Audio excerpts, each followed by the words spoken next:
Oh, okay. I need a cord. I'm going to lose my phone. I need a cord.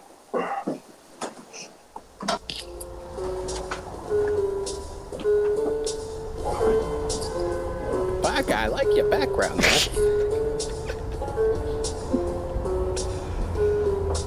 Oh, it's got your hat on there too. I see. Oh, I never noticed that before. How come it shows mic is off on a couple of you guys? I think they just muted it temporarily. Oh, I see. You gotta hit present to everyone more. I muted mine because my daughter is still.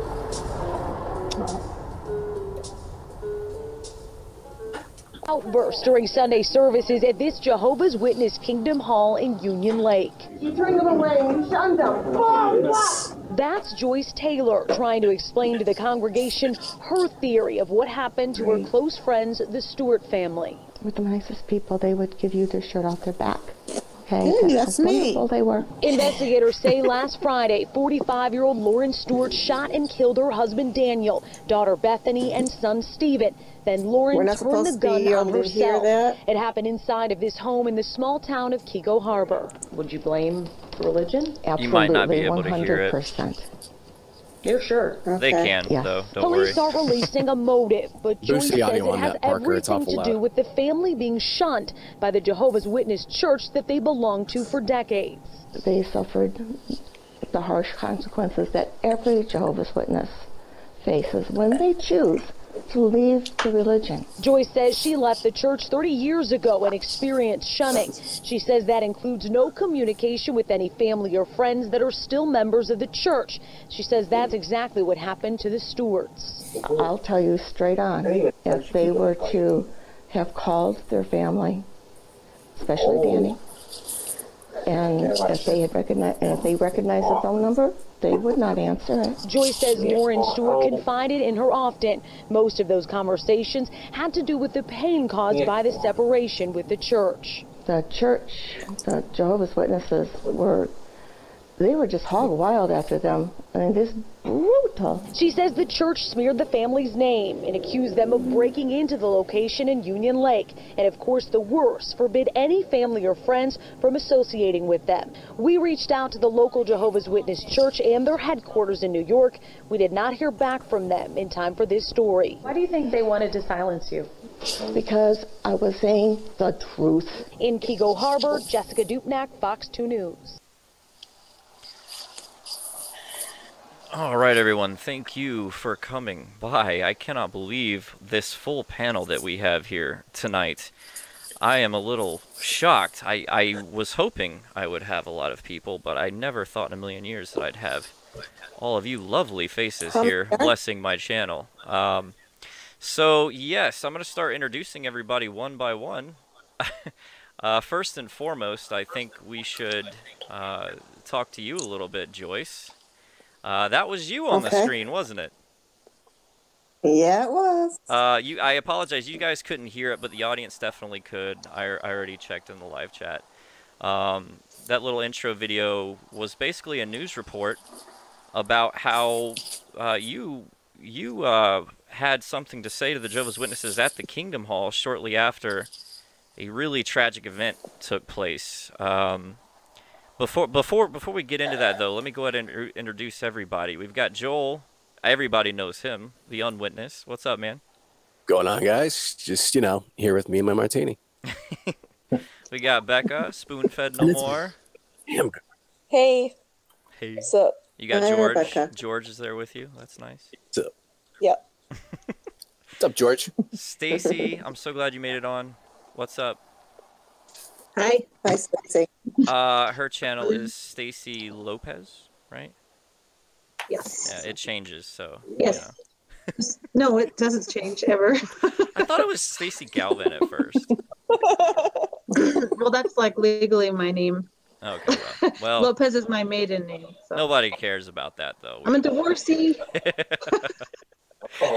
And then next we have Maggie, who is also back to bless my channel. Hi, Maggie. Hi. She's got some crazy stuff to tell us about later, too. And my other very, very, very special guest, K-Deuce, True Face. What's up, man? What up?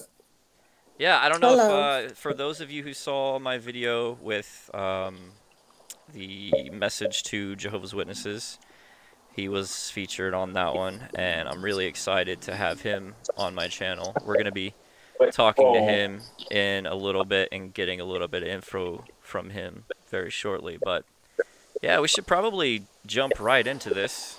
It's kind of serious subject matter. We had a very tragic incident befall one of our own. An ex-Jehovah's Witness family died. This was pretty recent. This was only, how long ago, Joyce, would you say that this took place? It it happened Thursday night or Friday morning, early. Ugh. The police found the bodies about 8:30 in the morning on Friday. Now, how do you know the family? The husband, Dan, was my husband and I have known Dan Stewart since he was like 5 years old. And when we left the Jehovah's Witnesses 31 years ago, we lost track of Dan and, of course, everybody else that we ever knew. And in the meantime, Dan grew up, got married, had a couple of kids, and we moved back into the White Lake area from Royal Oak, where we used to live. And then I attended a ballet class, and I met Lauren there. I didn't know who she was. She didn't know who I was. And one thing led to another, and I found out she was married to Danny. And, of course, we thought we found our long-lost little brother. And it was just a wonderful, warming, nice time to get back with them. And we've known them now for about 4 years. My and goodness. Yeah. It was such a shock. I mean, I don't know about you guys, but my first reaction when I read it was not another one. I'm almost a little bit numb at this point because Yeah. XJWs and suicide kind of go hand in hand, unfortunately. Like this is not the first, and it will not be the last. But I wanted to find out a little bit more about the situation because, okay, you were a witness, but you had already left quite a while before this, correct? Correct. Correct. Do you know, what can you tell us about the situation? Lauren was the mother. Do you know why they left the organization? They left because a number of things, doctrinal issues, of course, you're well aware of, but mostly because of social issues. And Lauren felt that she was of the anointed. Oh, wow. Yeah. And, of course, who are we to tell her that she's not, correct? Right. And the elders, they gave her a really hard time. They were brutal with them. And she also had a Bible study that she had that also felt that she was of the anointed. And I guess there was a memorial, and they both partook. And after that, it was kind of like all downhill. One thing led to another, very hard feelings, hurt feelings. And they decided they were just going to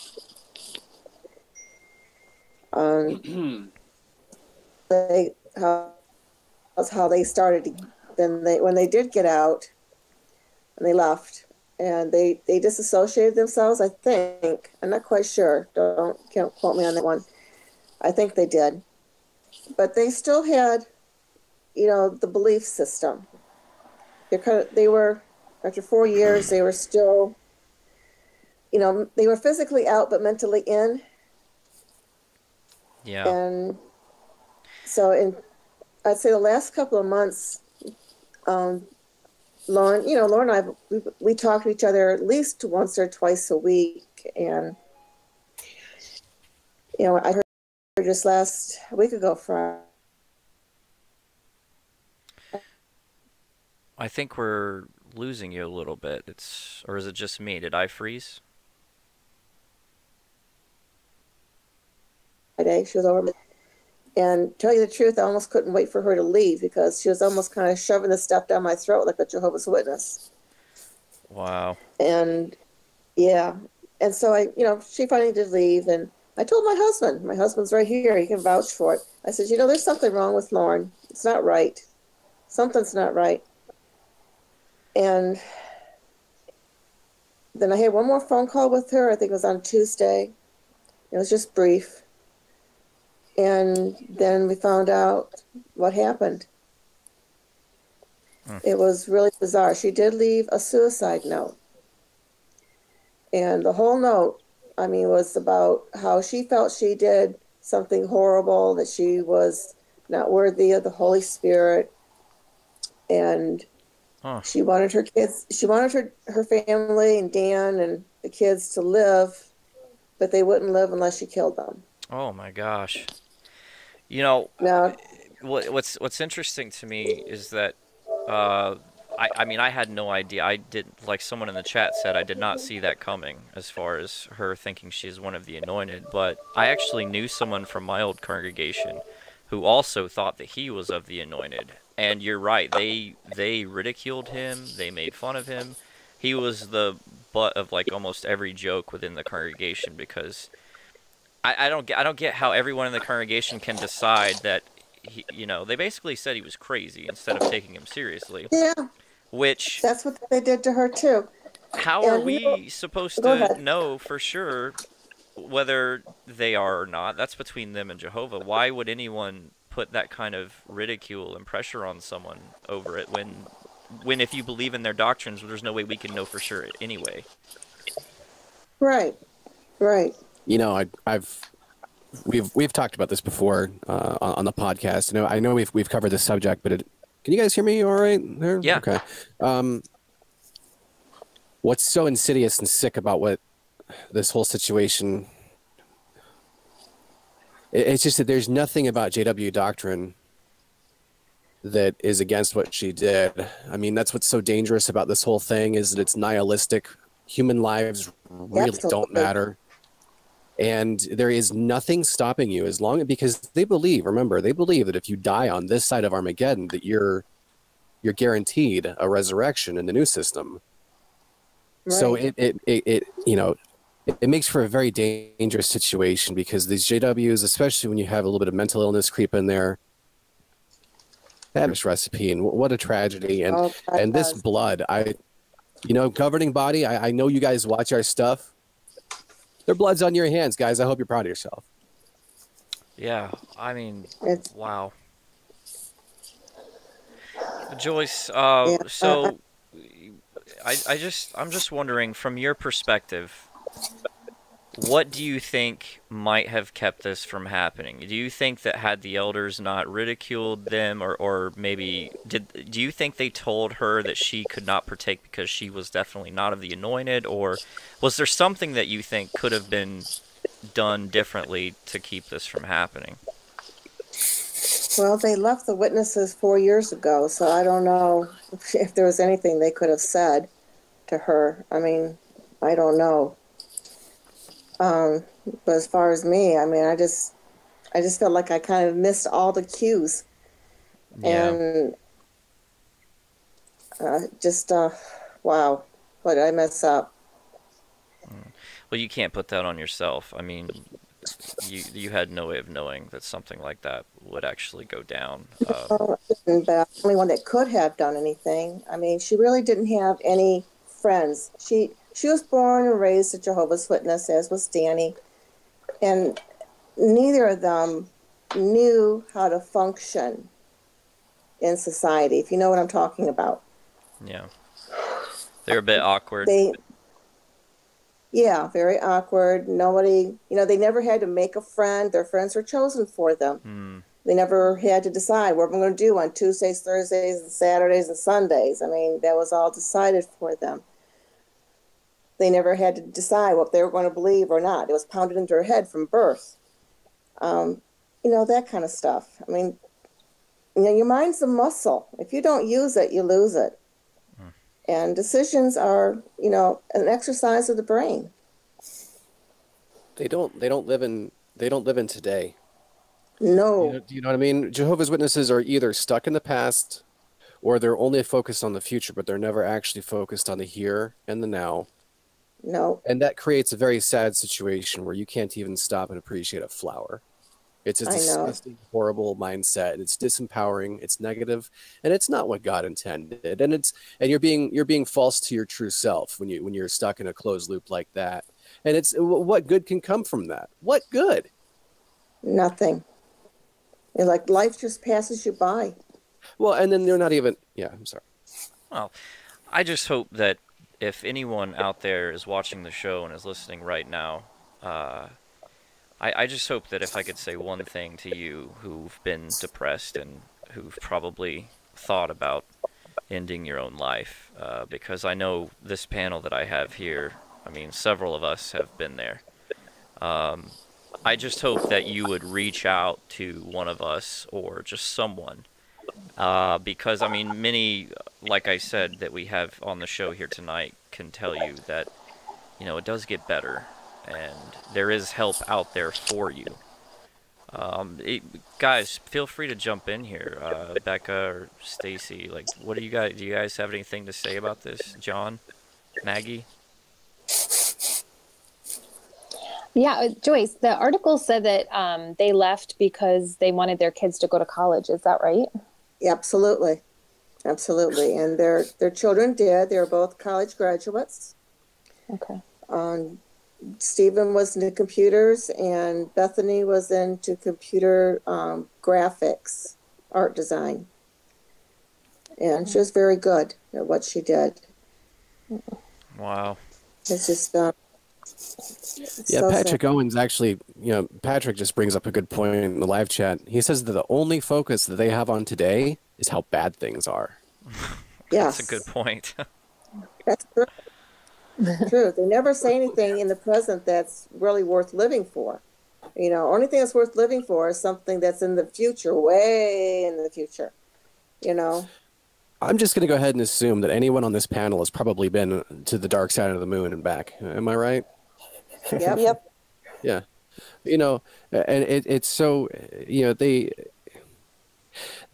really change the way that you think about things. They really do, because they you know, you don't value yourself like you should. You don't love yourself. You don't even respect yourself like you should. You're guilt-ridden. You're never good enough. You've always got to do something more. It's always the answer is always something outside of themselves. They're always, you know, looking for an answer rather than reflecting on their own lives and being able to live in the moment. And when you can't do that, how can you even enjoy life? And then you know you're mixing that with just this, you know, with cancerous doctrine that tells you, you know, if you die, there's nothing afterwards. I know. And so it's gonna create, you know, in people's minds, you know, it's little wonder that my dad had 3 of his childhood friends commit suicide because of the disfellowshipping thing, and that's not normal.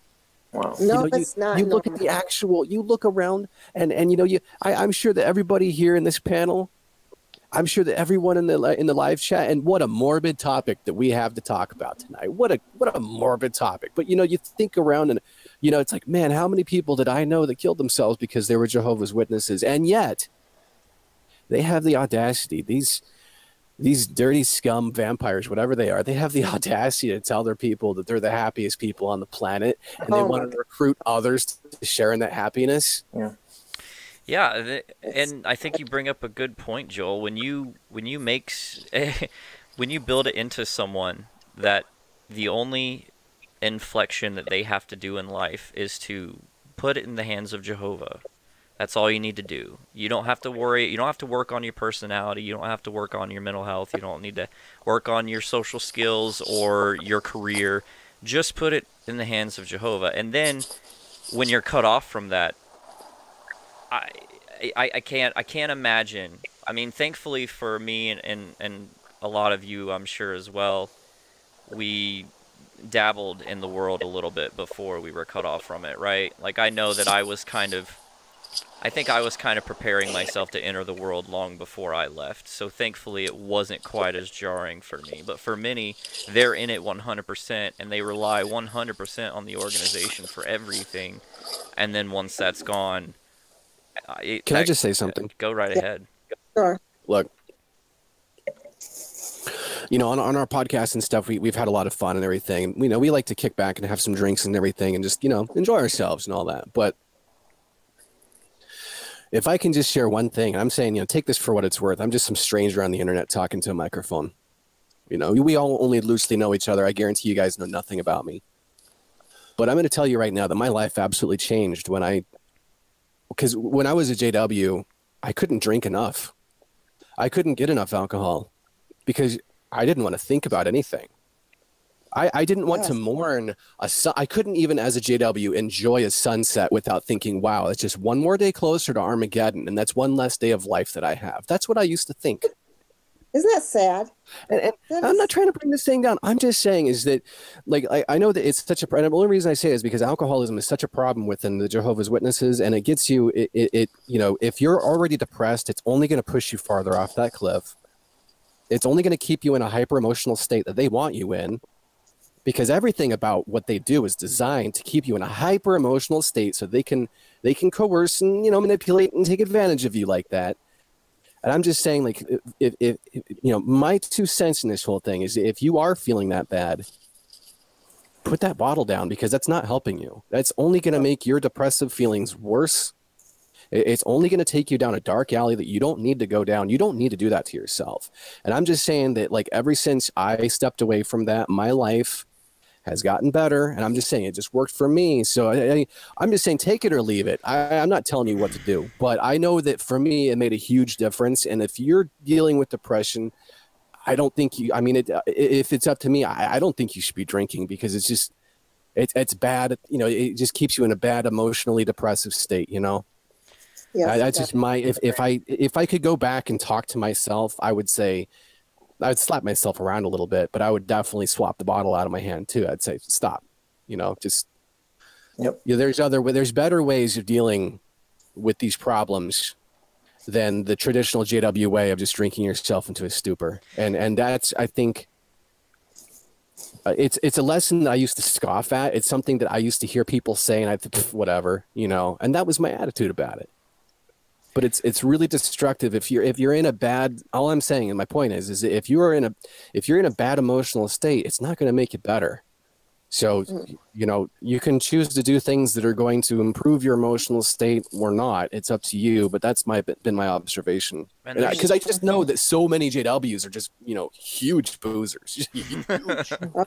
And there's Go ahead, Joyce. I remember shortly before I left.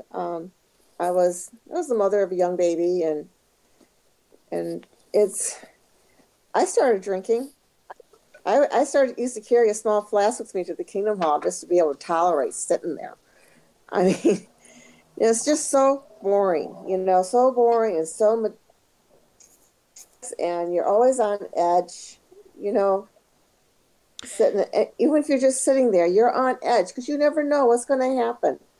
You don't know who's going to be the next person to get the axe, you know? Yeah, and you're wondering if the local needs is about you personally. Yeah. Joyce, I wanted to shift gears a little bit here. Another aspect of this that I don't know if people are aware of, you did go into a Kingdom Hall. You did something about this situation to not only make yourself feel better, but to kind of shame the witnesses of that congregation and also bring awareness to this situation. That's what I want to do, was bring awareness to it. You went in there, and man, the power in your voice, it's awe-inspiring. Are you aware at all of any of the people on this panel here, the things that they've done, the Kingdom Halls that they've gone into? No, I mean, yes, I have. I've seen your crashes last November. Oh, I took the Warwick, yeah. And I took some lessons from Kevin Bunker or Zeb. That's incredible. Well, I'm super happy that yeah, well, I'm very happy that you had the courage to do what you did. It even made it in the news. I mean, you can't ask for better activism than that. You made a big splash by what you did. Yesterday, I was being followed by reporters. I had to go to the police station. Well, first of all, I had an interview with Channel 2 in the morning, and then I left to go to the police station because I had to give an interview to the detective there.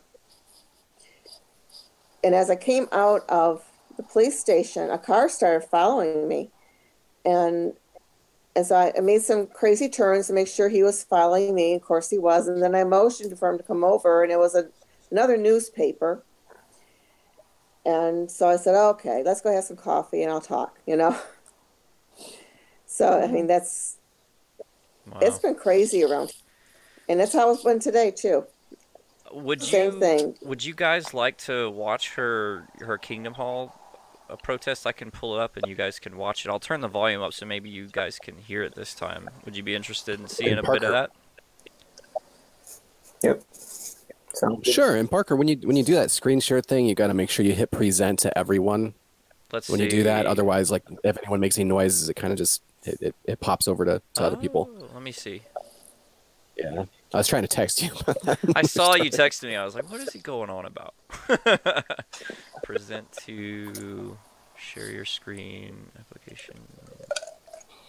It says it's sharing to everyone. You know, one of these.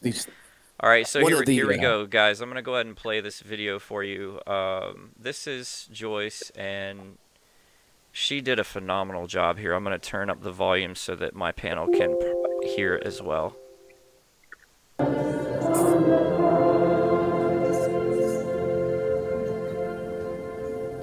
Excuse me, everyone. My name is Joyce Taylor. Please excuse the intrusion. I'll only be a moment. No, you cannot touch me. You cannot touch me.